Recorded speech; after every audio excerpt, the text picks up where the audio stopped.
CNN Prime.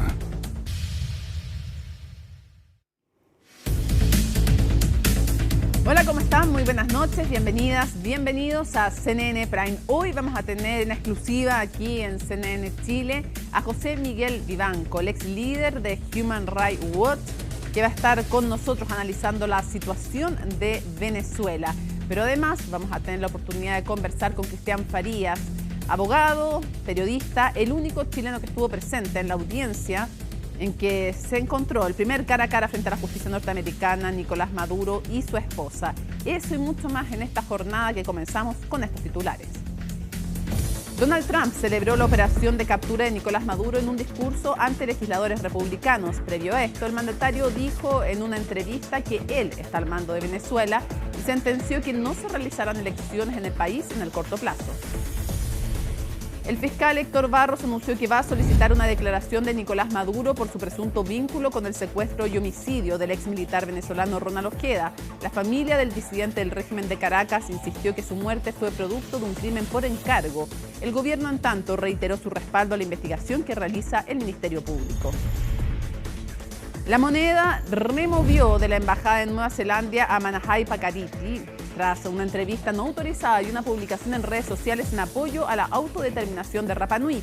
Desde Cancillería indicaron que la diplomática faltó a un deber mínimo de prudencia, aunque descartaron que sus declaraciones hayan tenido un carácter separatista.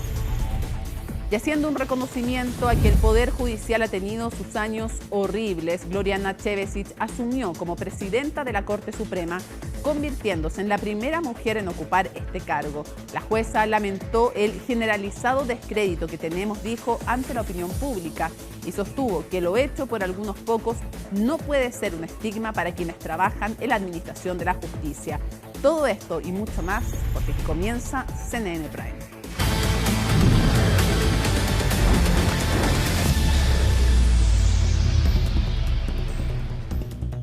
Bueno, y comenzamos contándoles a quién, la dictadura venezolana ha designado como presidenta encargada de Venezuela. Delcy Rodríguez negó la existencia de un poder externo al mando del país. Esto en respuesta a las declaraciones que les comentábamos en titulares del presidente de Estados Unidos, Donald Trump, quien sostuvo que él está al mando de Venezuela. Laura Soto nos cuenta más.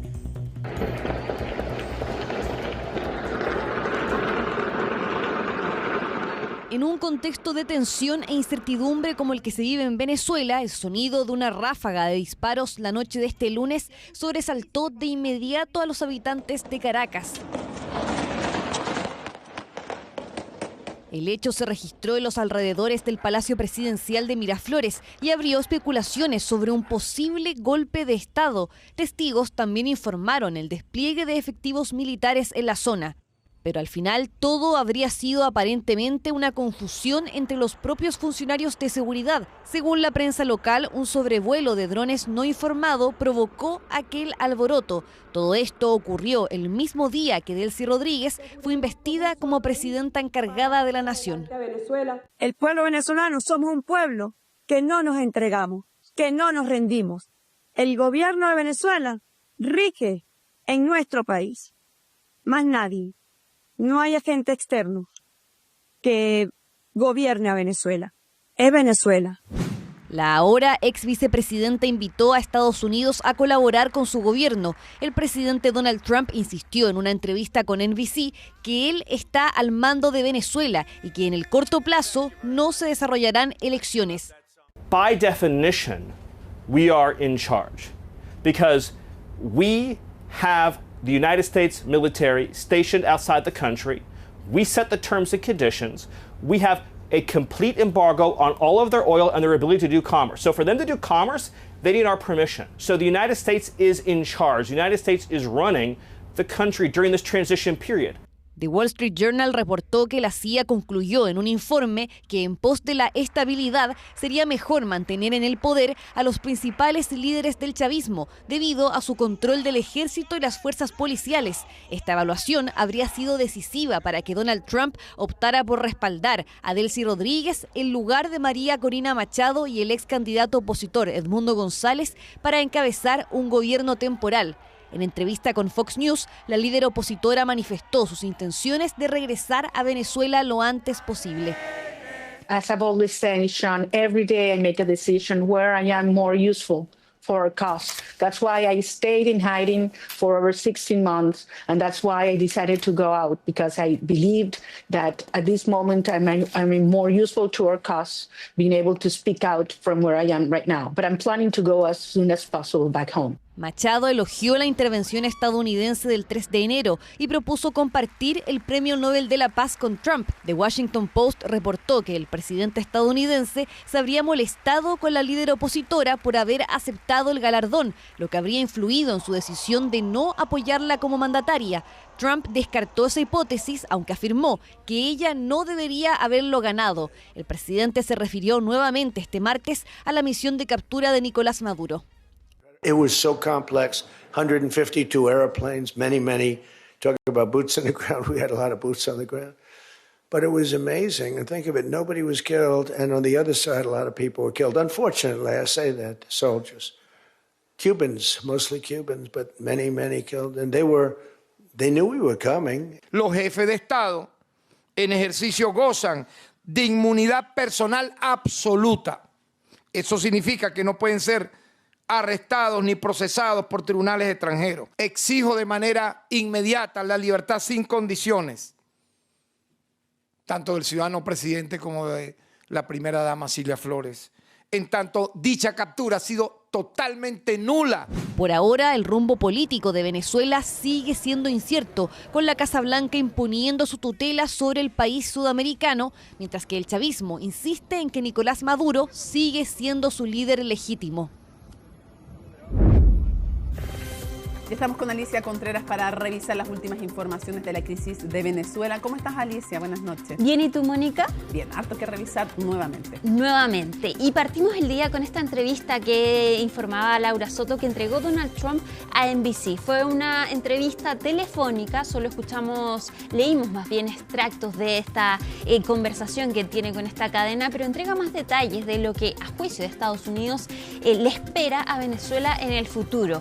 Habla de que Estados Unidos entonces está administrando actualmente el país. Dice que hay 4 funcionarios que están a cargo de supervisar esto. Habla de Marco Rubio, secretario de Estado de Estados Unidos, Pete Hegseth, secretario de Defensa, Stephen Miller, quien veíamos en el informe de Laura Soto, que es asesor de seguridad de Donald Trump, y también J.D. Vance. Pero es claro y dice que es él, Donald Trump, quien está al mando de Estados Unidos. También dice, le preguntan por las elecciones, si es que podría haber elecciones en el corto plazo en Venezuela, y él dice que por ahora no, porque se tiene que reconstruir y estabilizar al país.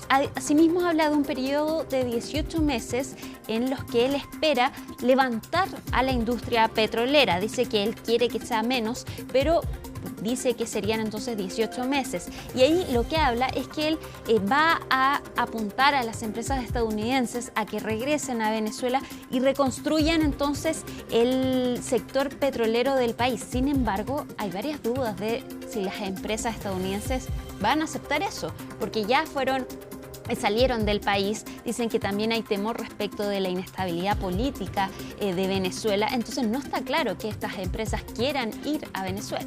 Quizás lo otro, Alicia, leí un artículo súper interesante del New York Times que hablaba de cómo ha ido bajando el precio del petróleo en el mundo y que no hay escasez hoy por hoy de petróleo.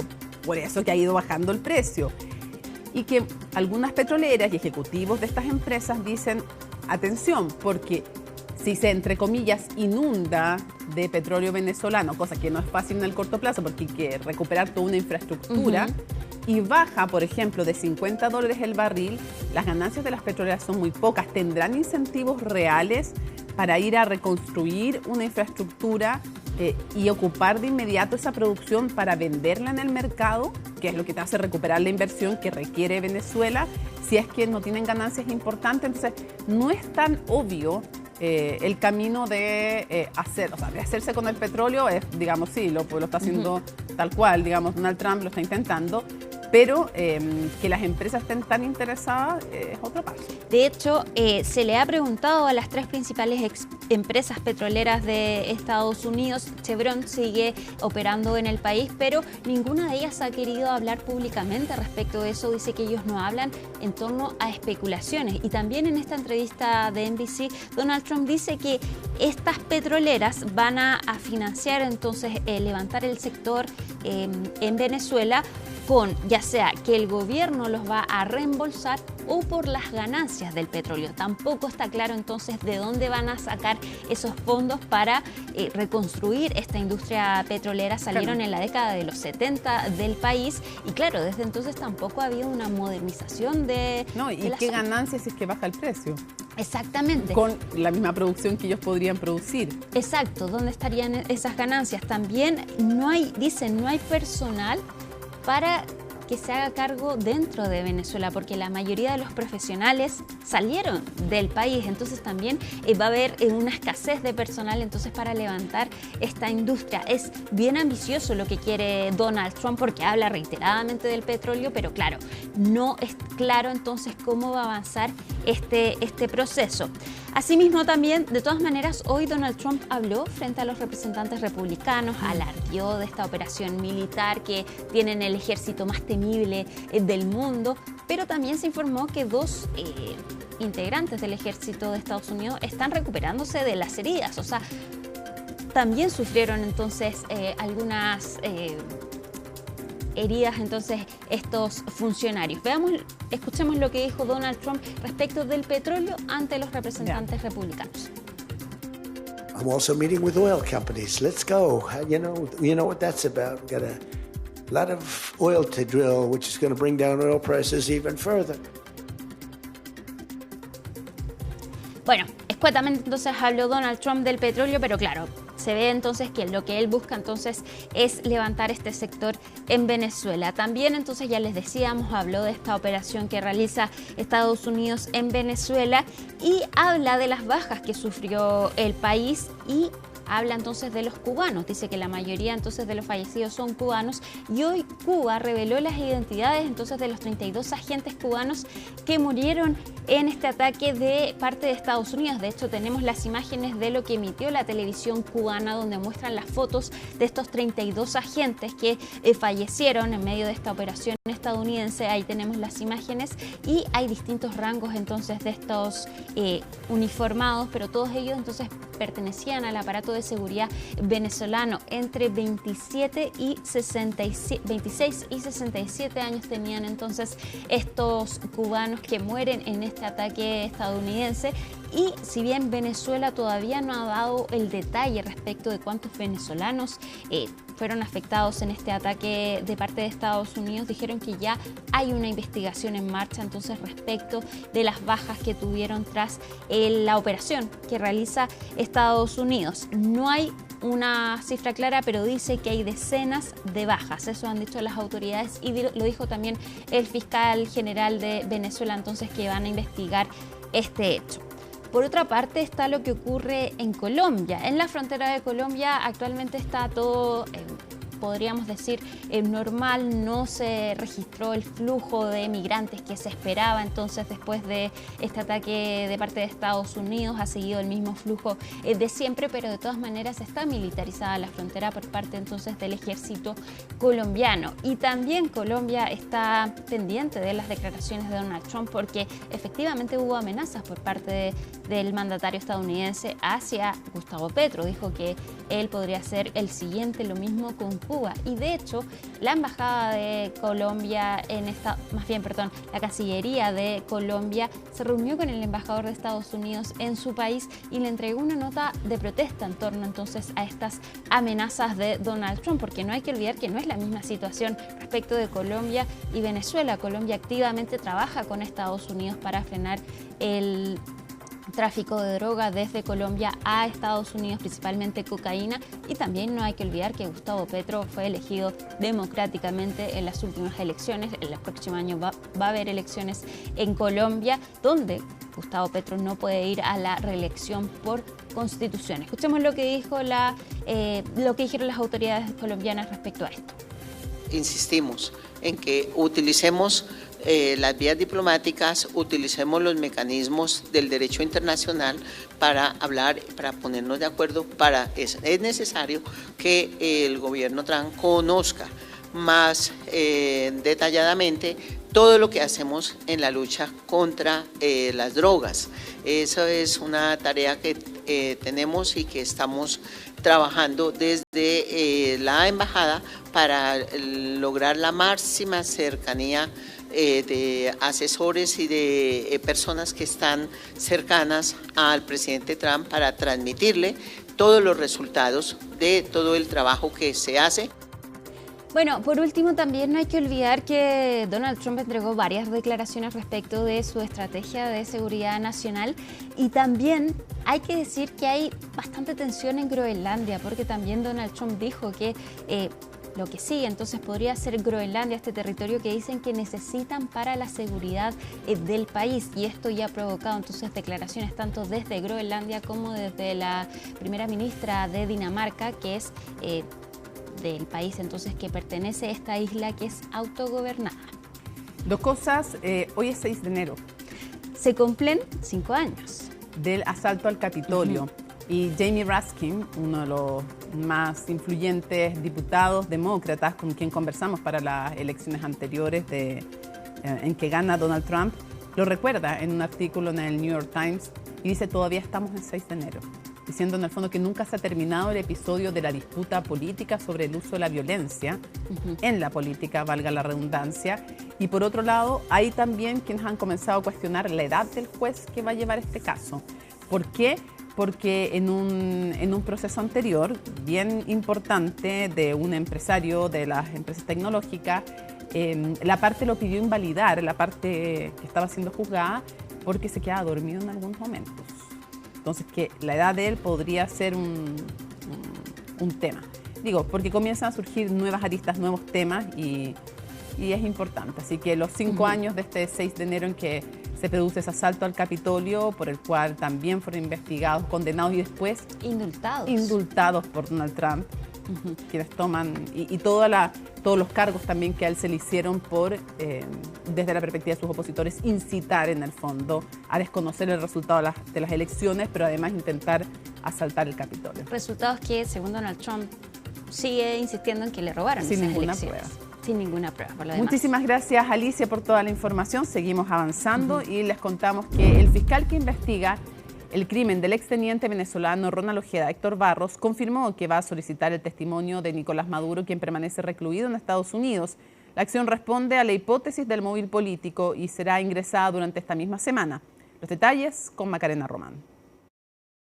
Son imágenes de febrero del 2024 que vuelven a tomar relevancia luego de la captura de Nicolás Maduro. La Fiscalía chilena miró con atención lo sucedido en Venezuela y concluyó que pedirán la declaración por el caso de Ronald Ojeda a nada más y nada menos que Nicolás Maduro. La decisión está tomada. Estuvimos ayer en una reunión con el fiscal nacional y con el jefe subrogante de la Unidad de Asuntos Internacionales para efecto de plantearle cuáles son las necesidades de diligencia que nosotros tenemos pendiente de la arista que se encuentra abierta de la investigación en particular, y por lo tanto la vamos a materializar durante la semana. La principal hipótesis de la Fiscalía es que el crimen contra el ex militar venezolano fue por motivos políticos y cuentan con antecedentes que vinculan al número 2 del régimen, Diosdado Cabello. El gobierno no solo es partidario, sino que comparte la línea investigativa que ha desarrollado el fiscal Barros desde el inicio en el caso de esta investigación. Líneas investigativas que tienen como antecedentes el testimonio de un cercano al líder de los piratas de Aragua, conocido como el Turco. Según él, fue Héctor Guerrero Flores, jefe máximo del Tren de Aragua, quien ordenó el crimen a Carlos Bobby Gómez. Un segundo testigo aseguró que la exigencia vino desde Venezuela, según la versión que obtuvo por parte de uno de los prófugos, José Carlos Valverde. Otro de los antecedentes es un audio del Gordo Alex, cercano a Guerrero, quien señaló haber matado a un ex militar en Chile. Para la familia Ojeda, estos antecedentes refuerzan lo que dijeron desde el primer minuto, que se trató de un crimen por encargo.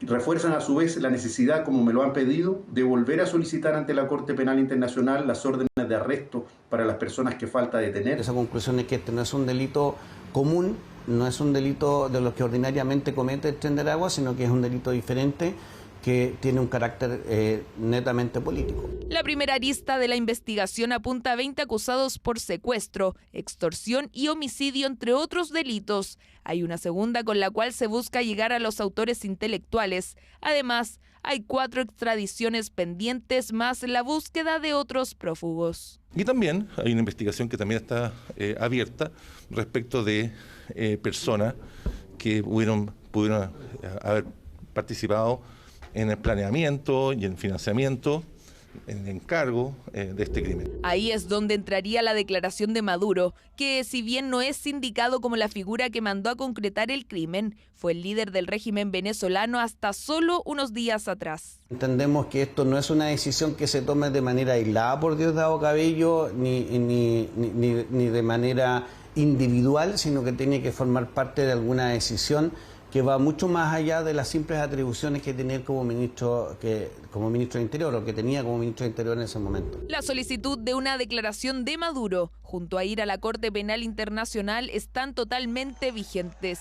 Para lo primero es necesario pasar por la Cancillería, el Departamento de Estado norteamericano y el Departamento de Justicia del mismo país. A petición de la Fiscalía, del Ministerio Público, si efectivamente se requiere, nosotros estamos, por cierto, siempre disponibles a colaborar en toda gestión que requiera y que nos permita conseguir en territorio nacional la justicia que se requiere respecto a los casos, en el fondo, que están en investigación. Washington podría confirmar o rechazar la solicitud en aproximadamente un mes, luego de ingresada la petición. En caso de ser aprobada, Nicolás Maduro podría responder o usar su derecho a guardar silencio. Aún así, desde la Fiscalía aseguran que llegarán hasta las últimas instancias para que todos los culpables paguen por el crimen de Ronald Ojeda. Farías, periodista, abogado, corresponsal del New Yorker.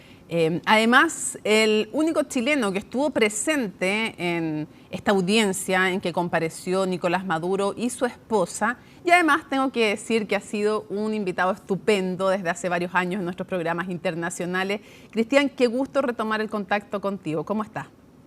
Siempre un gusto estar con CNN Chile.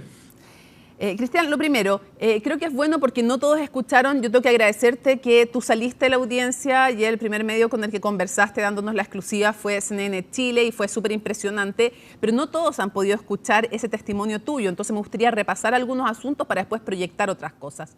Cuéntale a la gente cómo fue posible que Cristian Farías estuviera en esa audiencia y cómo fue el proceso de acreditación también.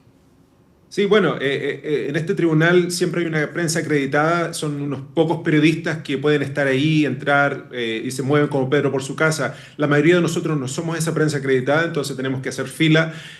Habían personas haciendo fila desde el fin de semana, la noche anterior, en un frío horrible, para entrar a tribunales y son los primeros ahí en la sala principal. Yo, que he cubierto tribunales por mucho tiempo, no estaba dispuesto a hacer eso. Yo solamente fui una hora antes de la audiencia. Igual hice la fila y me llevaron a una sala aledaña, en lo que le llaman el overflow room. Claro. Porque yo sabía que de cualquier manera iba a ser casi imposible entrar a la sala principal. Y ahí, cómodamente, viendo en una pantalla grande lo que se estaba transmitiendo dentro de la sala principal, pude presenciar lo que ocurrió.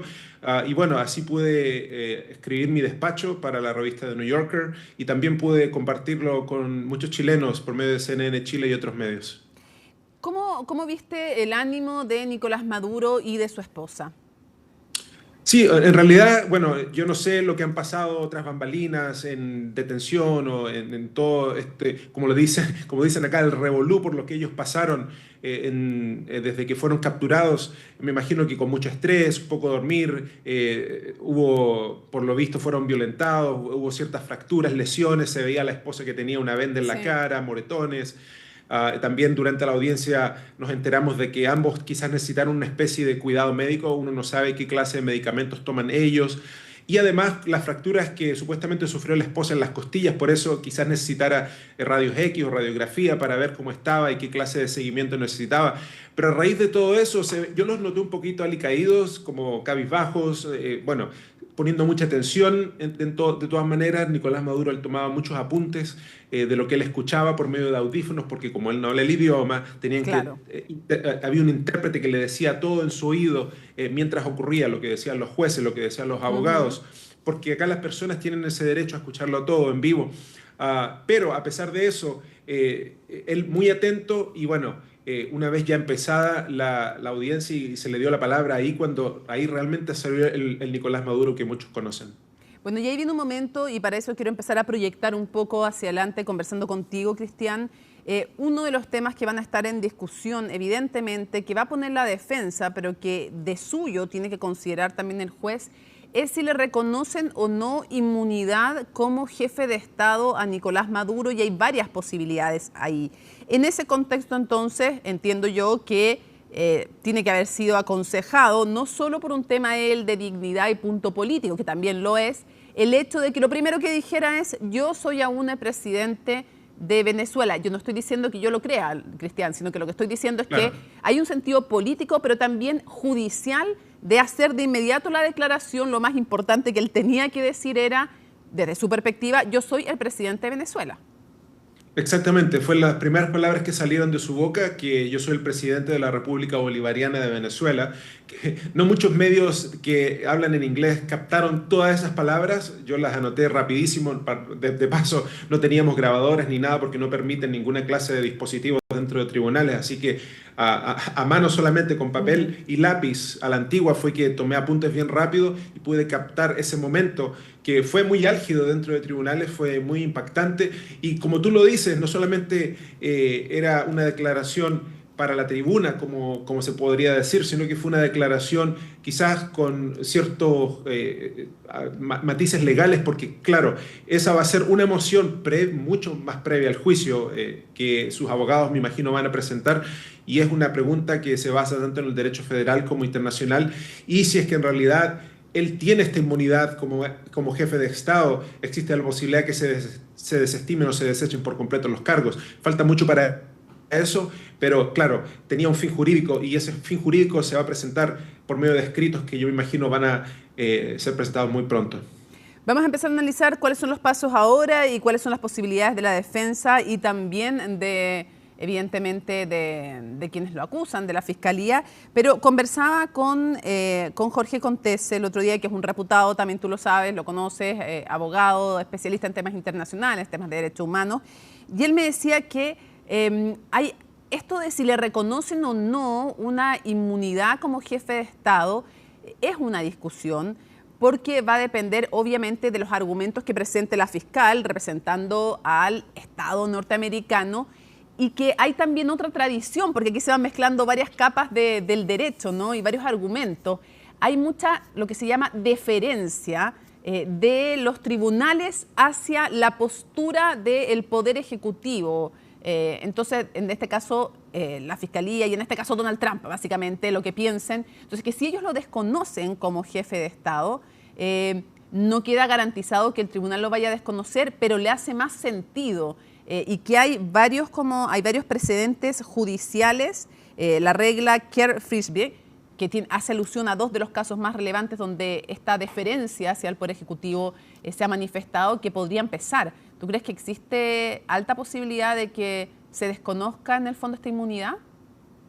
Es muy posible, sí, porque ya ha habido ese precedente. También se vio en el caso de el exmandatario en Panamá hace décadas también, donde los tribunales también tuvieron que lidiar con esta pregunta. La situación era bastante diferente en ese caso. Había ahí una pseudo declaración de guerra. Aquí no hay guerra de por medio. De hecho, hubo una invasión de parte de Estados Unidos. Aparte, existe la campaña por detrás contra Venezuela en muchos aspectos, tanto domésticos como en el Caribe, con los bombardeos que hemos visto de las embarcaciones, tanto en el Océano Pacífico como en el Mar Caribe. Y bueno, es posible que los jueces vean la totalidad de los hechos y que quizás digan que esto es algo diferente, porque una gran pregunta, no solamente en el caso de Venezuela, pero en tantos otros casos jurídicos que afectan a Donald Trump, es cuánta deferencia se le da a un presidente que realmente no cumple con el Estado de Derecho, que no cree en el Estado de Derecho, y que sí, un presidente común y corriente, uno tiene que tener esa buena fe de tratarlo y darle esa presunción de regularidad. Esa es una expresión que se usa acá. Pero se le puede dar esa presunción de regularidad a alguien que realmente es irregular en la forma que actúa y que él, por ejemplo, da información clasificada o que a cualquier persona no le importan las instituciones o la separación de poderes. Y muchos jueces ya han cuestionado esa presunción de regularidad en otros contextos y está la pregunta si es que la van a cuestionar acá. Entiendo. La realidad es que acá el Ejecutivo ya ha dicho que la operación contra Maduro no fue una operación militar, fue una operación netamente, en inglés, law enforcement, para el cumplimiento de las leyes domésticas. Entonces, en base a eso, ellos están argumentando que nosotros no estamos yendo en contra de un jefe de Estado, estamos yendo en contra de un criminal cualquiera, Claro, que es prófugo de la justicia, que nunca fue presidente siquiera, que es ilegítimo como jefe de Estado, y al nunca haber tenido esa legitimidad como presidente, no lo consideramos siquiera como jefe de Estado. Entonces, por eso es que por esa línea van, pero la pregunta es si los jueces van a comprar ese argumento. Sí, y respecto de lo que tú decías de la forma de detención, la verdad es que hay amplio precedente en la jurisprudencia norteamericana que no constituye derecho, pero sí constituye una cierta guía, ¿no? Al igual que en Chile, en el sentido de que si es llevado ante un tribunal después de ser detenido de manera irregular, da lo mismo básicamente que sea... No lo toman en cuenta los tribunales, pero yo sé que no tienes tanto tiempo, entonces quiero pasar por un par de asuntos que sería bueno que nos ayudaras a resolver.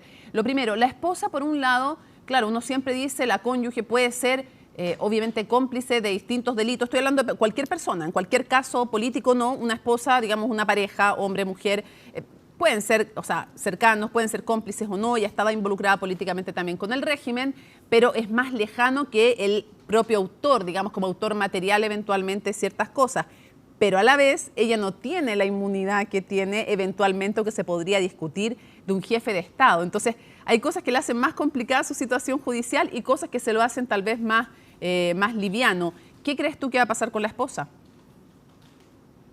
Claro, bueno, la esposa tiene sus propios líos legales, aparte de Nicolás Maduro. Bueno, claro, igual tiene el derecho, como toda persona que es acusada de un delito, a atacar los cargos en su contra, a pesar las evidencias y las pruebas, y si es que el gobierno no tiene las pruebas para culpar a ambos, más allá de una duda razonable, que es el estándar de cualquier delito penal, donde un jurado tiene que encontrar a los culpables unánimemente, y esa es una barrera muy alta.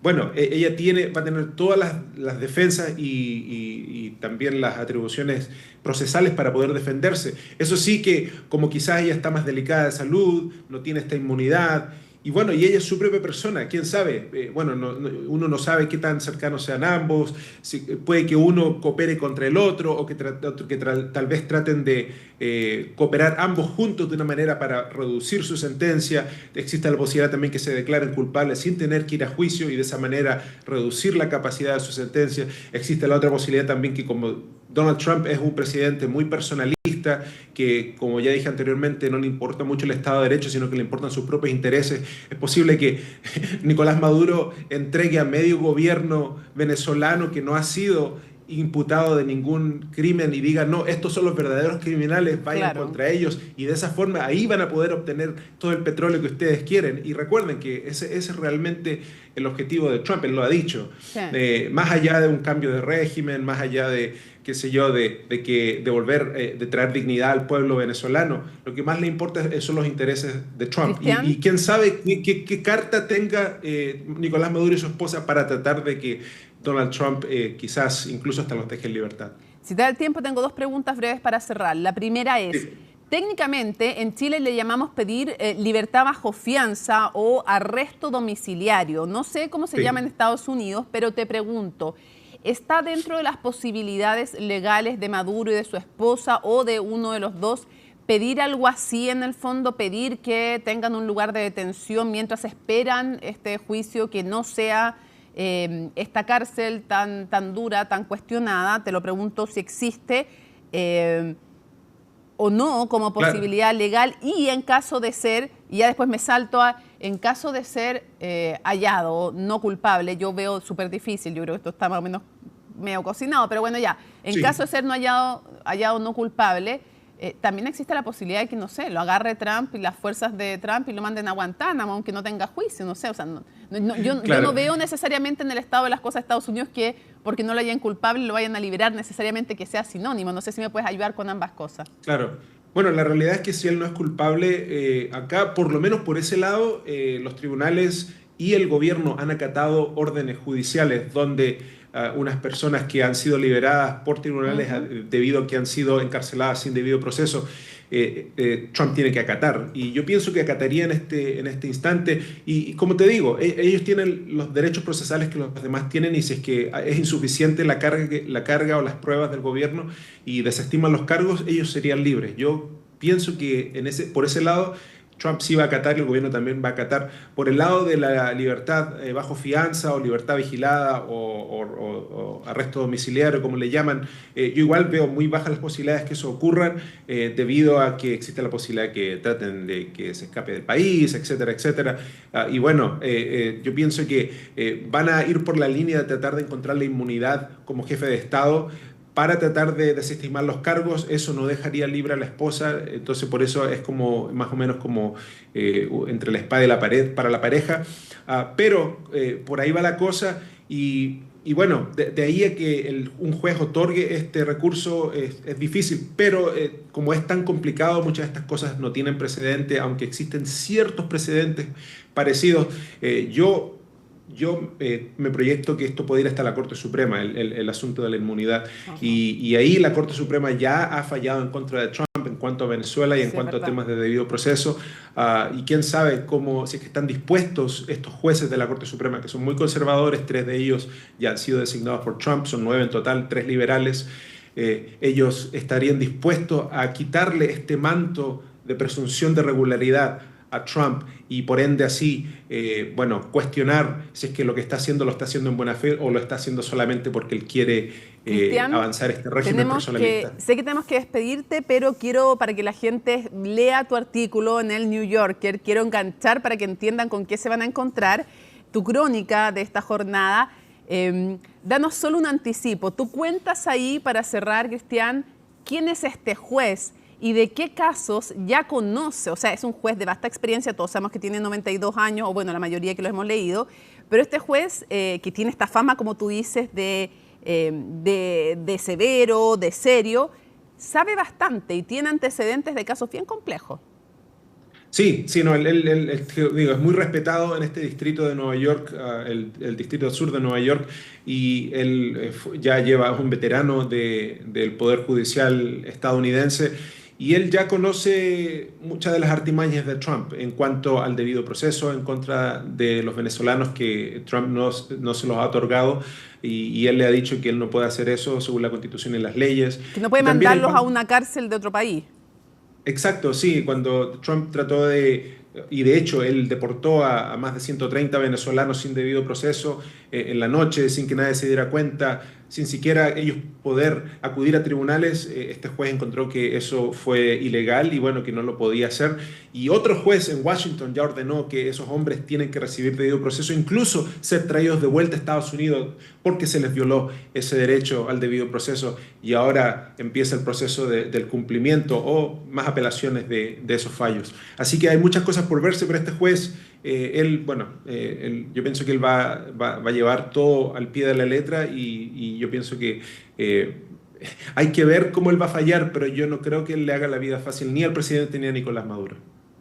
Es como, de alguna manera, algunos dicen, es un cierre de su carrera en términos de los casos relevantes que le van a tocar. El de Stormy Daniels también está familiarizado con él, así que conoce bien, como tú dices, a Trump.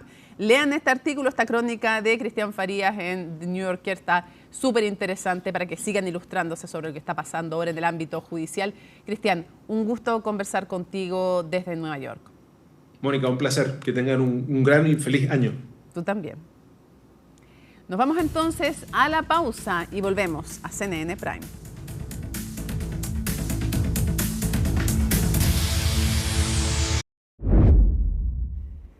En medio de la conformación de su gabinete, José Antonio Kast aseguró que los nombres que lo van a acompañar se van a dar a conocer durante la tercera semana de enero, días después del plazo autoimpuesto.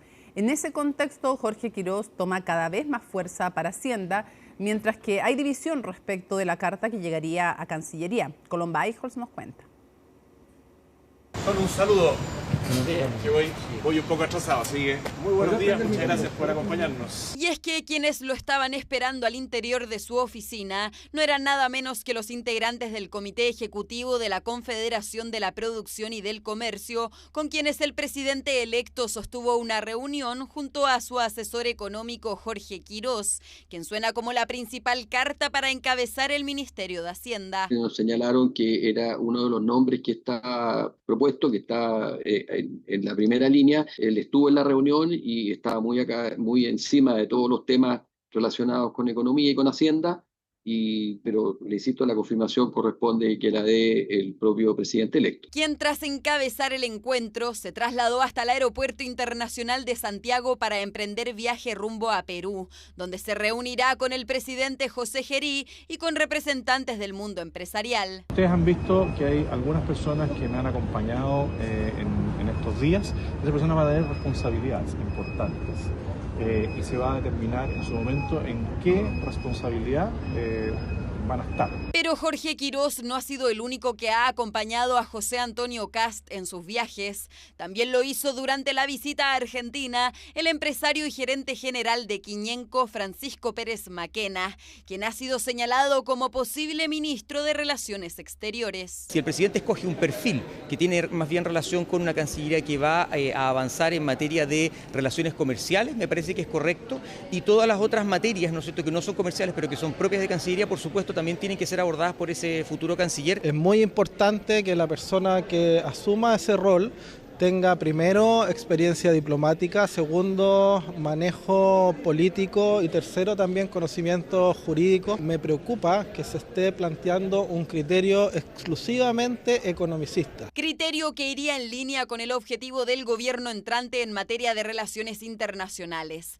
atraer capital y otorgar un sello económico al trabajo diplomático, lo que según ex autoridades podría lograr también el ex canciller Alfredo Moreno. Se requiere alguien que conozca el mundo, que ojalá que haya tenido alguna experiencia en materia de relaciones internacionales, porque el mundo de las diplomacias no es lo mismo que las reuniones empresariales. Alfredo lo puse como ejemplo de alguien que reunía esa característica, pero no lo propuse porque yo nunca le propongo a los presidentes, ni a los míos, ni a los que no son míos, nombres para su gabinete. Yo ya estoy en los cuarteles de invierno, pero más que pensar en un perfil, porque creo que es equivocado cuando la gente piensa, no sé, yo venía del mundo de los negocios, entonces como si yo me hubiera dedicado al tema comercial exclusivamente, cosa que es fácil recorrer lo que hice durante 4 años para ver que no fue así. Lo que necesitamos es talento. Talento que siguen buscando en la oficina del presidente electo, o al menos es lo que se desprende del reconocimiento que hizo Kast, quien aseguró que no llegará al plazo que se autoimpuso para dar a conocer los nombres de su gabinete, los que de todas maneras serán revelados durante la semana del 20 de enero. Nos vamos a ir hasta Perú, país que visita el presidente electo José Antonio Kast, donde está Ivo Goit con toda la información. Ivo, cuéntanos, ¿de qué se trata esta visita? ¿Cuáles han sido los principales hitos y cuáles van a ser los principales hitos? ¿Cómo te va, Mónica? Muy buenas noches. Estoy a mi espalda está el Country Club de Lima, el hotel donde se va a hospedar el presidente electo de nuestro país, José Antonio Kast, quien debería llegar, Mónica, en los próximos minutos. Ya está acá en Perú, aterrizó hace algunos momentos el avión que lo trasladó desde el Aeropuerto Internacional de Santiago hasta Lima, efectivamente, para mañana tener la mayor cantidad de actividades. Aunque, ojo, te adelanto, no estaba en los planes, al menos en el cronograma que se le envió a la prensa. Al parecer va a tener alguna actividad el día de hoy acá en este hotel, una comida ahora en la noche, así que más rato vamos a estar averiguando efectivamente de qué se trata, pero ya debería estar cerca de llegar. Igual el tráfico desde el aeropuerto hasta este hotel es cercano a los 50 minutos con auto. A mí me tocó hacerlo en horario punta, yo llegué hace cerca de media hora, 40 minutos al hotel y me demoré cerca de 1 hora desde que salí desde el Aeropuerto Internacional de Lima. El día de mañana, yo te digo, concentra la mayor cantidad de actividades y una de ellas es una muy ultra anunciada, que es la reunión con José Gerí, el presidente interino de Perú. De hecho, ellos hablaron por teléfono durante el fin de semana, el día sábado, domingo, para tocar el tema de Venezuela tras la intervención militar de Estados Unidos y la captura de Nicolás Maduro, que lo tiene en estos momentos detenido en Estados Unidos precisamente.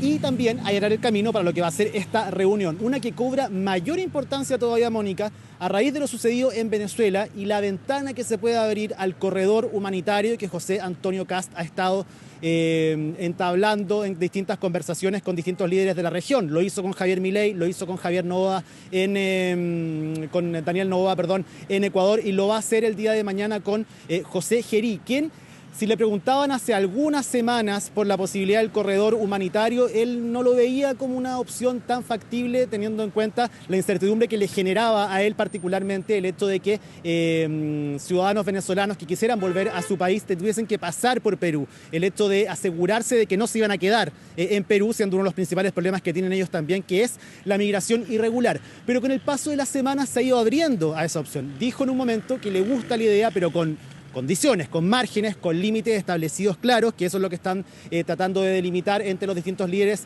de la región. Y ahora, con lo sucedido en Venezuela, se abre como una esperanza de que esto pueda ser de manera más fluida, tenga cierto orden, aunque existe muchísima incertidumbre en los mismos presidentes, ya sea el presidente electo de nuestro país y el resto de los presidentes de la región, acerca también de los límites que va a tener la intervención de Estados Unidos precisamente en Venezuela. Antes de seguir contándote parte de la agenda del presidente electo, pasemos a escucharlo cuando salió de Santiago, efectivamente, y las expectativas que tiene de esta reunión con José Gerí, el presidente interino de Perú. Habíamos tenido una conversación previa con su canciller y ahí se acordó la posibilidad de tener este encuentro para conversar de temas que nos afectan a todos los países de Sudamérica, el tema del narcotráfico, el tema del crimen organizado. Todos somos víctimas de estos flagelos. ¿Cómo podemos habilitar todas las medidas para generar este corredor humanitario para aquellas personas que quieran volver a su patria, porque son migrantes forzados, lo pueden hacer? En campaña planteamos distintas alternativas. Muchos decían que no era posible y se han ido despejando ciertas complicaciones. Una de ellas era que había una persona a cargo del gobierno de Venezuela que había usurpado literalmente el poder. Y bueno, por distintas razones, él sale de la presidencia y hoy día hay un proceso de transición. Esperamos que eso se resuelva bien. Ahí las palabras de José Antonio Kast, quien a su llegada también va a dar algunas palabras, Mónica, profundizando por supuesto en el tema de Venezuela y también quizás respondiendo este posteo que hizo en redes sociales el día de hoy el presidente de la República de Chile, Gabriel Boric, ante los líderes de la región que han manifestado estar a favor de la decisión de Donald Trump de intervenir militarmente Venezuela. Va a ser tema, si es que se marcan líneas diferentes claras. El día de ayer, de manera sutil, José Antonio Kast dijo que tenían diferencias efectivamente en política exterior con el presidente Boric, pero que él es el presidente hoy en día y que él va a seguir hasta el 11 de marzo liderando la política exterior de nuestro país, pero que él no tiene ningún complejo en presentar y delinear cuáles son sus posturas frente a ciertos temas que afectan a la región. En el caso de José Gerí, el día de hoy también lo hizo en una entrevista validando la decisión de Donald Trump, que no había otra manera de hacerlo, no había otra manera de poder sacar a Nicolás Maduro del poder en Venezuela y llevarlo ante alguna corte de justicia. Pero, al igual que José Antonio Kast, marcan una diferencia importante que tiene que ver, Mónica, con quiénes deberían en determinado momento ser los que lideren ese proceso de transición hacia una democracia plena en Venezuela. Y en ambos casos, en el de José Gerí y en el de José Antonio Kast, presidente electo de nuestro país, salen dos nombres, el de Edmundo González y el de María Corina Machado. Dos nombres que han sido descartados al menos por Donald Trump y también por Marco Rubio, secretario de Estado, cada vez que se les ha consultado acerca de esa posibilidad, algo que marca una línea distinta, diferente. Vamos a ver cuáles son los alcances efectivamente y de qué manera la opinión que tienen los presidentes de Perú y Chile por de pronto podría llegar a afectar algún tipo de relación también con Estados Unidos en el futuro. Eso sí, ha sido muy cauto José Antonio Kast en hablar acerca de Donald Trump y de Estados Unidos. Se ha referido más a la detención de Nicolás Maduro. Pasemos a escuchar a José Gerí, presidente interino de Perú, también en la previa a la reunión con José Antonio Kast. Población venezolana que en algún momento va a comenzar a volver a sus países. Parte de la agenda que tenemos con el presidente de Chile que viene y nos visita este miércoles, este tema de un posible corredor humanitario. Ivo, para ir cerrando, comienza a tener mayor peso el tema de las relaciones internacionales, que no fue uno de los prioritarios, salvo desde el punto de vista de la inmigración, en la agenda del presidente electo. Pero también, como ya viene, el nombramiento va a ser el 20 o 19, no el 15, como le había dicho su gabinete, la figura del canciller comienza a tener una preponderancia muchísimo mayor. Y desde esa perspectiva te pregunto, ¿qué se ha conversado? Porque Pérez Maquena, que se nombraba como posible canciller, no sé si sigue firme esa idea, si están pensando o reevaluando después de lo que fue la intervención de Trump en Venezuela. Hay varias cosas que están en evaluación, podríamos decir, tras lo sucedido durante el fin de semana. Por de pronto, elegir al canciller o a la persona que se va a hacer cargo de las relaciones internacionales a través del Ministerio de Relaciones Exteriores es uno de ellos, el perfil con el que hay que dar para este momento en específico y para lo que pueda pasar en el futuro también, Mónica, dado que no sabemos cómo Estados Unidos puede actuar con otros países de la región, qué decisiones se pueda tomar efectivamente en Venezuela, qué es lo que pase en Venezuela efectivamente durante los próximos meses, y para eso ya hay todo un debate político acerca del perfil. Ustedes lo veían en la nota que que hizo el día de hoy Colomba Eichholz acerca del perfil que se está buscando, que debería tener para esta etapa en concreto. Lo del sábado cambió todos los planes en materia internacional, pasó a ser una de las primeros elementos en la agenda efectivamente presidencial, y que además, Mónica, otra cosa que podría variar es la intención que tiene el presidente electo de ir a Estados Unidos antes de asumir formalmente el 11 de marzo. Claro. La información es que, Mónica, él lo tiene contemplado, ese viaje está contemplado, previo al 11 de marzo. Falta definir la fecha y evidentemente, como tú dices, lo que sucedió el fin de semana también altera un poco el cronograma para ir. Además, lo que significaría ir en estos momentos a Estados Unidos también es una señal importante, y habría que medir el impacto que podría tener también en la figura de José Antonio Kast en estos momentos ir a Estados Unidos, más allá de que se reúna o no con el presidente Donald Trump. Seguimos atentos entonces, Ivo. Muchísimas gracias por toda la información. Que estés muy bien. Buenas noches.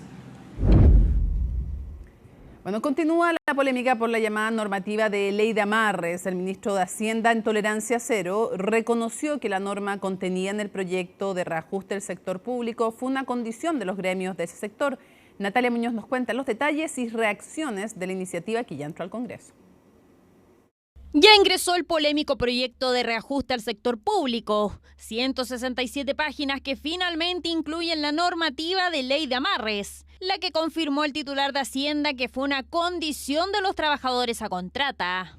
Y la mesa del sector público puso como uno de los temas prioritarios. Entonces, no fue una propuesta del gobierno, fue una solicitud que pusieron en el top de la lista que eran relevantes para ellos. Es básicamente hacer lo mismo, llevar a ley algo que está en un protocolo desde el primer gobierno del presidente Piñera, que todo despido tiene que ser debidamente justificado. Pero el cambio va en la cantidad de años contratado, ya que el criterio de Contraloría exige 5 años y ahora la normativa incluye solo 2, para poder formalizar con un acto administrativo los fundamentos del despido o no renovación del puesto de trabajo. Además, el ministro Grau detalló que los funcionarios de confianza deberán presentar su renuncia voluntaria a partir del 11 de marzo y realizó un mea culpa por la forma en que se comunicó la medida. El problema es, como lo dice usted, es de timing. Bueno, es que estoy de acuerdo en eso. Sí, mira, cuando se genera un debate de esta manera, por supuesto que hay algo que uno no hizo bien. Eso no tengo discusión. Hemos dicho categóricamente que no es ley de amarre, es una ley que entrega protección laboral para entregar certeza también a la estabilidad en el empleo público, y eso lejos está de quienes son cargos de exclusiva confianza, como los ministros, ministras, subsecretarios, y quienes además contratan como cargo de confianza, jefe de gabinete, asesores. Ellos tienen que llegar con un gobierno y se van con el gobierno. Funcionarios públicos descartan que sea un amarre e indican que se busca dar mayor estabilidad laboral a los empleados públicos. Polémica que ha tensionado las relaciones a portas del inicio de la presidencia de José Antonio Kast. Desde ya adelantarle al gobierno de que no hay votos para aprobar una ley de amarre como esta. Es vergonzoso lo que se está queriendo hacer y tampoco los tiene en su propio sector. Por lo tanto, esta norma el gobierno la presentó para dejar tranquilo al sector público, diciéndole, mire, el reajuste que proponemos es cero en términos reales, pero le damos a cambio, lo dijo el propio ministro Grau, la inamovilidad de muchas personas que entraron en este gobierno. Me parece que en un gobierno saliente lo que se debería haber procurado es hacer una entrega ordenada. Esto no es una entrega ordenada, esto es un amarre burdo, que yo creo que el Congreso Nacional se las va a tirar por la cabeza esta ley, porque es una falta de respeto hacia los chilenos y hacia los propios funcionarios públicos que esperan un reajuste. Otro punto de tensión es el costo del reajuste, $1.700 millones para el gasto fiscal. Según un estudio de la Universidad San Sebastián, el proyecto estaría desfinanciado en cerca de $1.150 millones, considerando que el costo de la iniciativa no está en el erario aprobado para este año. Cualquier normativa que genere mayores gastos o mayor inflexibilidad en un Estado que requiere necesariamente modernización, de flexibilidad, de estar al servicio de las personas y de las empresas, claramente no va en la dirección que se requiere. El proyecto incluye un alza de 3,4% nominal en pesos, pero si se descuenta la inflación es 0% real. Esto será en 2 periodos, 2% en diciembre del año pasado y 1,4% en junio de 2026. Entrar en esta dinámica, en esta discusión sobre si esta ley es una ley de amarre para el futuro gobierno es absolutamente falso. El empleador, en este caso el Estado, los ministerios, van a seguir teniendo la potestad de desvincular cuando así lo consideren a cada funcionario público. No estamos de acuerdo con separarlo, sino que de tramitarlo lo más rápido posible, y quienes no están de acuerdo con algún punto en específico, bueno, está la votación democrática para que la aprueben o lo rechazan. Vamos a defender principalmente todo lo que tiene que ver con darle certidumbre a los trabajadores y trabajadoras. Polémica de amarres de funcionarios públicos que viene con el mea culpa del titular de Hacienda, que ya está defendiendo la ley en el Congreso. Actualmente miembro del Consejo Americano de Relaciones Internacionales, exdirector de Human Rights Watch, abogado, analista, un hombre destacado en materia de derechos humanos, José Miguel Vivanco, muchísimas gracias por acompañarnos. Al contrario, un placer estar aquí. Oye, nuestro productor además y comentarista en terreno en las últimas elecciones norteamericanas, nos creemos, pero súper la muerte además por todo lo que nos ayudaste, de verdad. Por favor. O sea, honrado de tenerte y poder conversar contigo en Chile. A ver, lo primero que quiero preguntarte es tu opinión general sobre lo ocurrido este sábado, la decisión de intervenir de Donald Trump en Venezuela. Mira, no puedo ignorar la alegría que uno puede sentir que un dictador brutal como Maduro se lo lleven esposado. Pero esa alegría es muy efímera porque la manera como lo han hecho los Estados Unidos y el plan que aparentemente van a implementar me parece que genera unos precedentes muy negativos a nivel internacional, en otras regiones, y simplemente establece o legitima el uso de la fuerza bruta por parte de los poderosos, con el propósito, en última instancia, de apoderarse de los recursos naturales de otro estado, de otro país. Todos los pretextos que se dieron inicialmente para justificar estas acciones militares fueron eso, pretextos que no tenían mayor sentido. El presidente Trump confiesa una vez que esta operación es exitosa, que lo que les importa es el petróleo, que el petróleo le pertenece además a Estados Unidos, que se lo robaron, dice él. Y muy benevolentemente anuncia que la riqueza del petróleo en primera instancia se la llevan a Estados Unidos, pero también va a quedar para enriquecer a los venezolanos. José Miguel, ya vamos a hablar de la forma, el objetivo, vamos a profundizar en eso, pero ¿era posible sacar a Maduro de alguno? Yo no estoy diciendo que ese fuera el objetivo, que reinstaurar la democracia es el objetivo de Trump, no estoy diciendo eso, pero sacar a Maduro, ¿era posible hacerlo de otra forma? Bueno, a ver, la pregunta es si se busca un cambio de régimen, ¿no? En Venezuela o en cualquier país del mundo, eso puede lograrse o no. Sí, se podría lograr con la venia del Consejo de Seguridad de Naciones Unidas. Pero sabemos que ahí lo iba a vetar Rusia o China, o ambos. Así es. Por tanto, ¿qué quedaba? De tal modo que utilizar unilateralmente la fuerza no es admisible. Nada puede justificar lo que ha ocurrido en el caso de Venezuela. Aunque no se lo perpetuara la dictadura. No, porque para cuestiones de derechos humanos, de Estado de Derecho, de violaciones sistemáticas como las ha habido en Venezuela, hay una serie de mecanismos ya establecidos. Esos mecanismos no son omnipotentes, no son, digamos, capaces de conseguir la captura de un jefe de Estado, como ha ocurrido. Pero esos son los mecanismos que nos hemos diseñado, ¿no? Pero estábamos en un callejón sin salida respecto de Maduro. Estábamos como lo estamos frente a cualquier dictadura. Sí. Ante una dictadura, mientras la dictadura tenga la fuerza y el poder para mantenerse a cualquier precio al mando, es muy difícil lo que se puede hacer por parte de la comunidad internacional. A menos que no tenga de aliados a alguno de los 5 miembros del Consejo de Seguridad, y ahí se puede lograr el uso de la fuerza.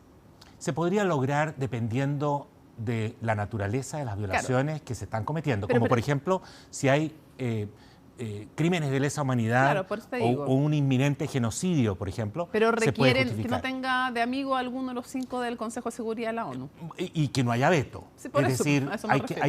hay que respetar, esas son las reglas que existen. Igual son, en cierta manera también esto ha traído un cuestionamiento de lo inútiles que son muchas veces esas reglas. Para el sufrimiento de un pueblo, para un pueblo que lleva décadas en una dictadura, en Venezuela, en cualquier parte. Sí, pero fíjate que... La pregunta es si pudo hacer y debió hacer más la comunidad internacional. Bueno, no, la comunidad internacional debió haber hecho mucho más, pero yo prefiero constatar si tú quieres, la debilidad de los mecanismos con los que contamos y constatarlo y verificarlo todos los días, porque esto no es, insisto, el caso solo de Venezuela, a legitimar el uso de la fuerza e imponer la ley del más fuerte, porque eso desestabiliza el orden mundial, eso da pauta para que no solo China y Rusia, como los ejemplos que usualmente se usan, sino que para cualquier país que se sienta relativamente poderoso en su región, decida actuar militarmente contra otro, rompe las reglas del juego y la seguridad jurídica que hasta hoy se respetan y nos lleva a un contexto donde es la ley de la selva lo que... ¿Y qué le contestas a quienes han dicho que es fácil defender la importancia del derecho internacional cuando no estás sufriendo la dictadura? No, lo que es fácil es selectivamente identificar ciertos objetivos, ciertos principios e invocar esos principios y defenderlos cuando alguien que ideológicamente es de tu sector sufre algún tipo de arbitrariedad. Aquí de lo que se trata es que las reglas deben ser generales, universales y respetadas para todos. Y sí creo que, por ejemplo, el presidente Boric, presidente de Chile, tiene esa legitimidad como para cuestionar el uso de la fuerza unilateral por parte de Estados Unidos, porque al mismo tiempo, durante ya años, desde que asumió el poder en Chile, ha condenado de una manera, yo diría, sistemática y sin titubeos las violaciones a derechos humanos en Venezuela y ha avalado y ha promovido el uso de mecanismos internacionales para... Legitimidad que no tienen otros líderes latinoamericanos de izquierda. Así es. ¿Por qué? Porque no creen en la universalidad de estos derechos, ¿no? Si tú crees, si tú te acuerdas de los derechos humanos o el derecho internacional cuando te conviene, obviamente que tu legitimidad, tu credibilidad está en riesgo. Sí. Voy a dejar a ver si alcanzamos a conversar sobre Cuba, que es un tema en el cual no ha tenido la misma actitud el presidente Boric, cosa que llama mucho la atención, a diferencia de lo que se ha hecho en, no sé, en Nicaragua, en otros países, en El Salvador, en en la propia Venezuela, ¿no? Pero lo dejo para el final a ver si alcanzamos. Está claro que, ya lo ha dicho Trump, aquí el objetivo es el petróleo y por lo tanto él dice voy a regir yo, o sea, no, Estados Unidos va a gobernar, en el fondo va a dirigir el proceso en Venezuela, pero deja a cargo a la número 2 del régimen, a Delcy Rodríguez, que pasa a ser la como cargo, yo digo, no es mandataria, no tiene mandato a la gente, pero en lo formal es la presidenta ahora, es quien está a cargo, está como jefa de Estado. Y Trump está de acuerdo con aquello. Entonces no parece, o sea, nunca se supone que el fin, a menos que tú tengas una, no sé, ideología marxista, el fin no justifica los medios. Pero además aquí habría que preguntarse cuál es el fin. No parece ser el fin la recuperación de la democracia, o no por ahora. ¿Qué estás viendo tú de eso? ¿Deja Delcy Rodríguez? ¿Esto significa que se va a perpetuar este régimen? ¿No va a ponerle nunca presión Trump para que hagan elecciones? De hecho, ni él ni Marco Rubio, el secretario de Estado, se ponen plazos para una transición a la democracia y no incluyen a María Corina Machado ni a Edmundo González, por ahora al menos, tal vez lo están reservando para después, no lo sé, en la transición. Nada indica que lo estén reservando para después, Mónica. Todo indica que el objetivo inmediato son los recursos naturales, es el petróleo. Como si la prosperidad de un país dependiera de mantener un régimen dictatorial como el que gobierna Venezuela, corrupto. Esto realmente es un escándalo. A mí me parece que genera enormes incertidumbres, nos coloca en un laberinto del cual difícilmente creo que Estados Unidos puede salir bien parado. A ver, pero espérate, tú estás diciendo que no está dentro de los objetivos de Donald Trump restablecer la democracia en Venezuela. No hay ninguna evidencia, ningún documento, ningún pronunciamiento por parte de Donald Trump o su secretario de Estado que genere algún interés por el concepto de democracia en Venezuela. ¿Tendríamos que haber visto, por ejemplo, que le pusiera de inmediato como condición libera a los presos políticos? No hay ninguna preocupación al respecto. Por eso digo, pero no, eso podría haber sido un atisbo de esperanza. Se lo han preguntado directamente, sí. Y él ha dicho que ese tema no está en la agenda.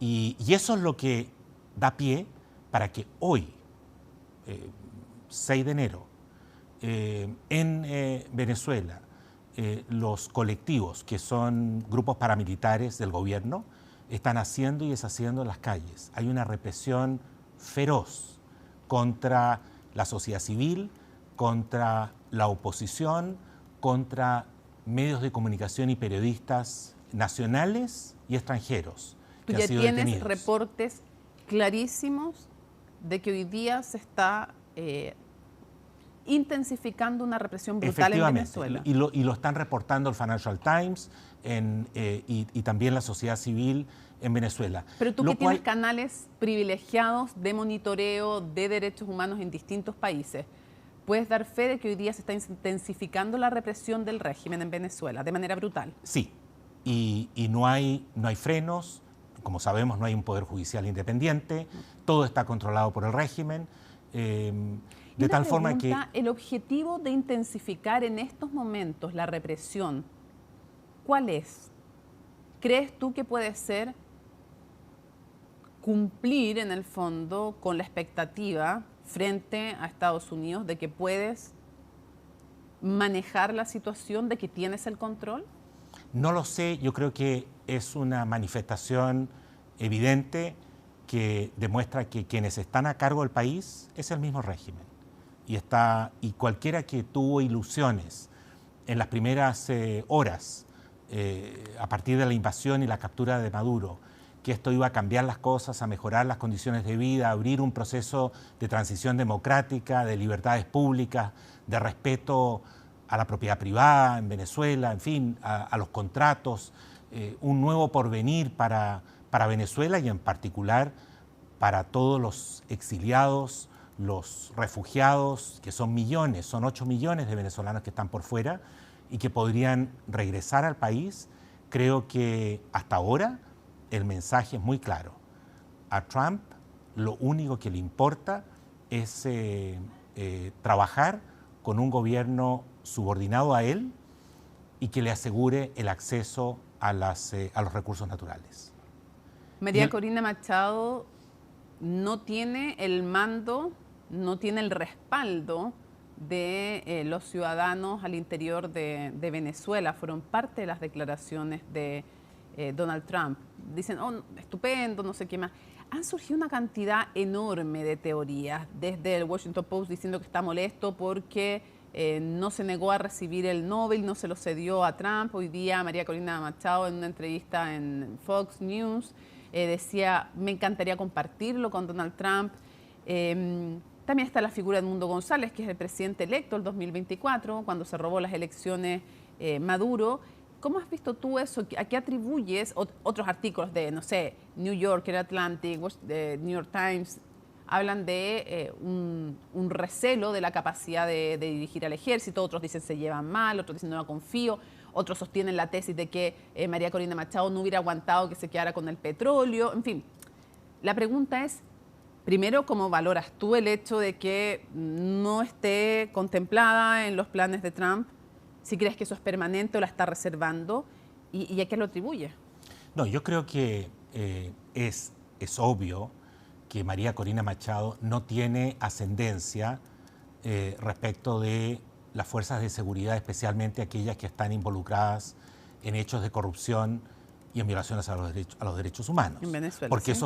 Esas hacen parte de una dictadura y ella ha sido toda su vida opositora, sí, claro, a esta dictadura. Pero sostener que ella no tiene popularidad en Venezuela, que no tiene el respeto de la población, es mentir. Eso es falso. Toda la evidencia demuestra que es una persona que cuenta con una enorme legitimidad en Venezuela. Si el proyecto es garantizar la estabilidad del país bajo el régimen dictatorial chavista, para que se le facilite el acceso a los recursos naturales de Venezuela, creo que estamos perdidos.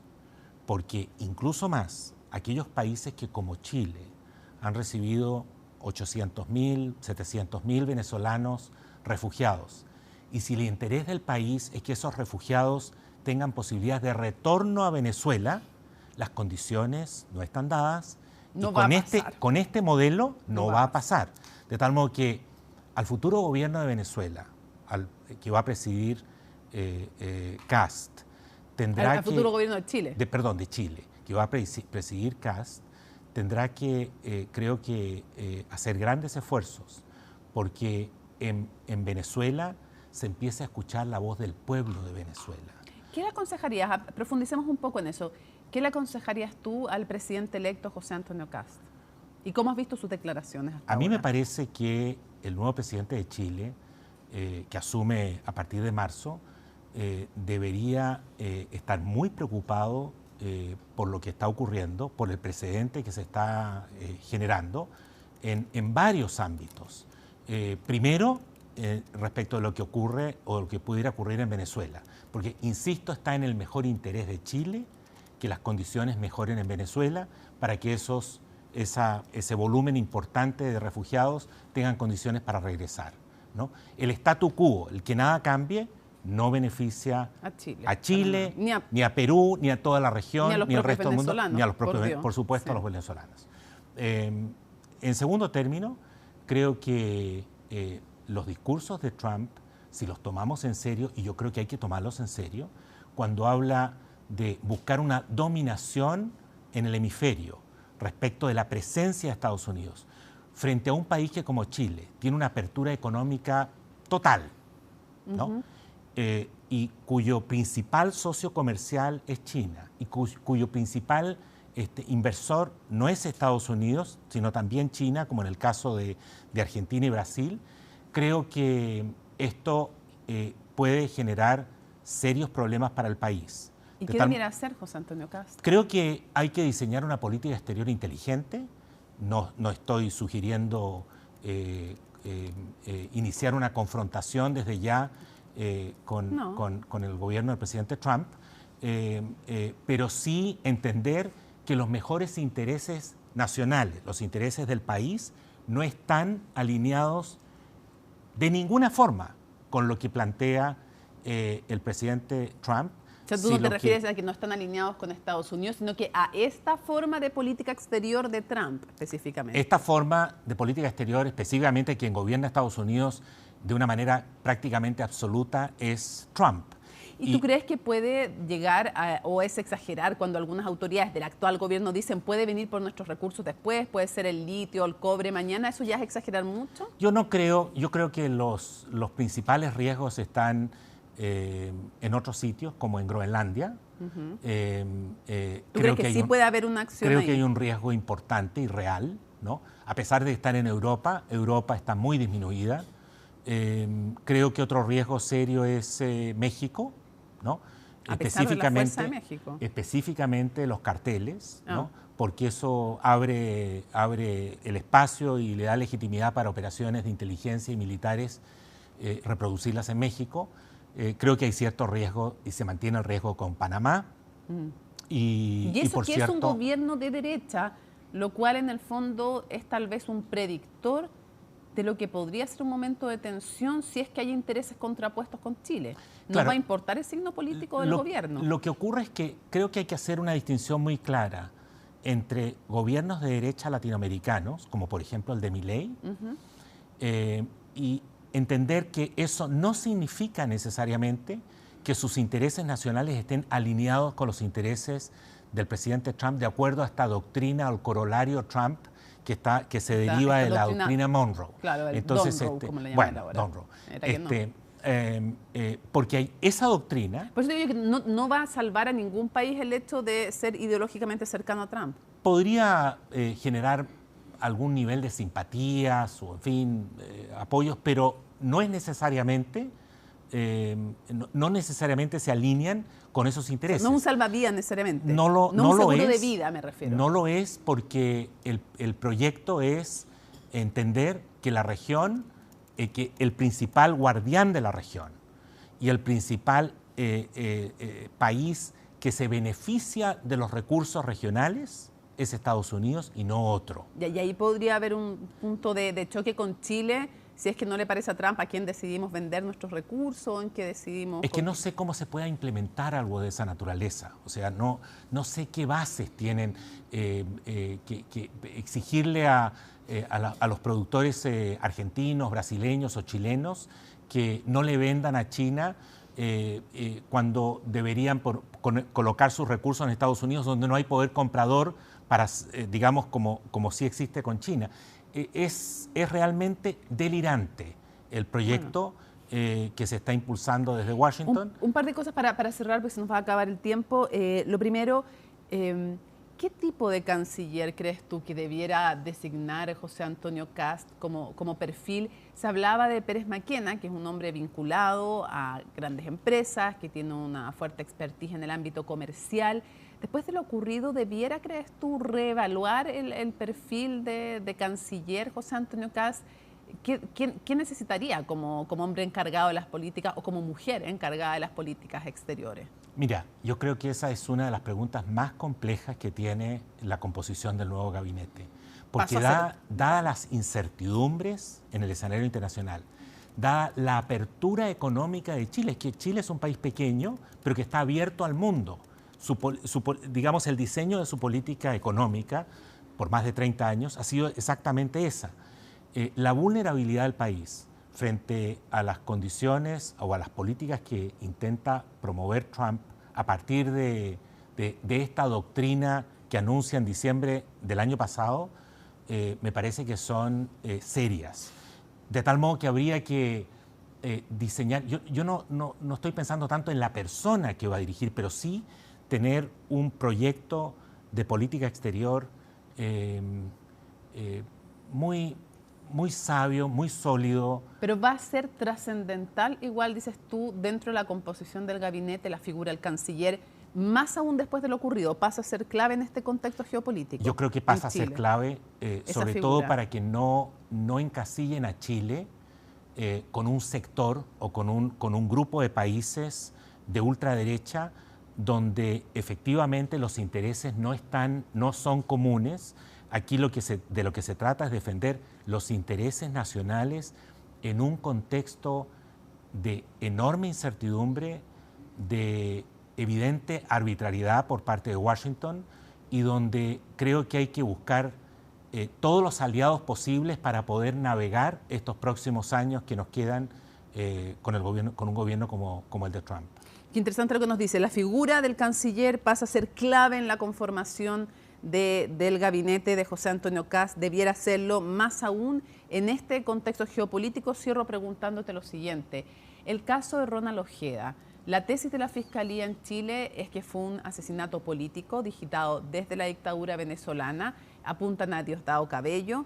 En este contexto de la sacada del poder de Nicolás Maduro, no así de su régimen, y sabiendo que esto está presentado ante la Corte Penal Internacional por Chile, agregando antecedentes a un caso que ha andado bien lento, se quejaba de eso en Tolerancia Cero Claudio Grossman con razón, ¿no?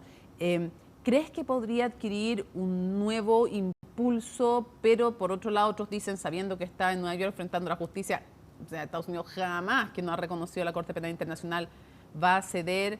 O sea, ¿qué posibilidad hay de avanzar en eso? ¿Qué debiera hacer Chile? Porque, no sé, la extradición de Diosdado Cabello, pedirla y que se la conceda a este régimen, la posibilidad de que enfrente alguna a la justicia al régimen por el caso Ojeda.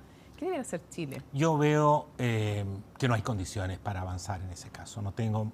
¿En el de la Corte Penal Internacional? No, mira, ¿O en el de Ojeda? La Corte Penal Internacional efectivamente ha sido lenta, ha sido una gran decepción, especialmente durante la gestión de este último fiscal especial, fiscal general de la Corte. Pero si uno esperara algún nivel de cooperación con quienes gobiernan hoy día en Venezuela, cero, porque es el mismo régimen, simplemente con una distinta cabeza, pero es exactamente el mismo régimen. Si uno aspirara a que Estados Unidos le pudiera preocupar, cero. O sea, el caso Ojeda va a quedar sepultado. No hay ninguna posibilidad, primero porque hay alguna gestión respecto a la Corte Penal Internacional cuando el gobierno de Trump ha tomado decisiones para sancionar tanto a jueces como a fiscales de la Corte Penal Internacional y no les da la más mínima legitimidad ni reconocimiento. O sea, a nivel internacional, ¿tú crees que va a quedar un poco sepultado el caso Ojeda? No, depende No internamente en Chile, sino me refiero a la posibilidad de acciones respecto de gente del régimen. Dependemos de los burócratas que están en la Corte Penal Internacional y dependemos de la voluntad que tengan y la evidencia que exista para avanzar en ese caso. Pero apoyo internacional frente a un hecho de esa naturaleza o que Venezuela pueda reaccionar de una manera distinta, mientras la política de Trump sea evitar cualquier tema de derechos humanos, democracia, Estado de Derecho, etcétera, y solo enfocarse en garantizar acceso a las compañías petroleras norteamericanas, cuya digamos, posición no está clara al respecto, no está para nada clara. Sin embargo, asegurar el acceso al petróleo de esas compañías, dejando a un lado la voluntad del pueblo venezolano, yo creo que todo el resto de los temas pasan a ser completamente secundarios. José Miguel Vivanco, muchísimas gracias. Un honor haberte tenido aquí en el estudio CNN Chile en CNN Prime. Muchas gracias a ti, Mónica. Terminamos entonces así este CNN Prime, por supuesto, y hoy día es día martes, por lo tanto es momento de Futuro 360. Los dejo con Paloma Ávila y luego Última Mirada con Fernando Pausen. Martes 6 de enero, así estuvo nuestro país y el mundo. Somos CNN Chile. Buenas noches.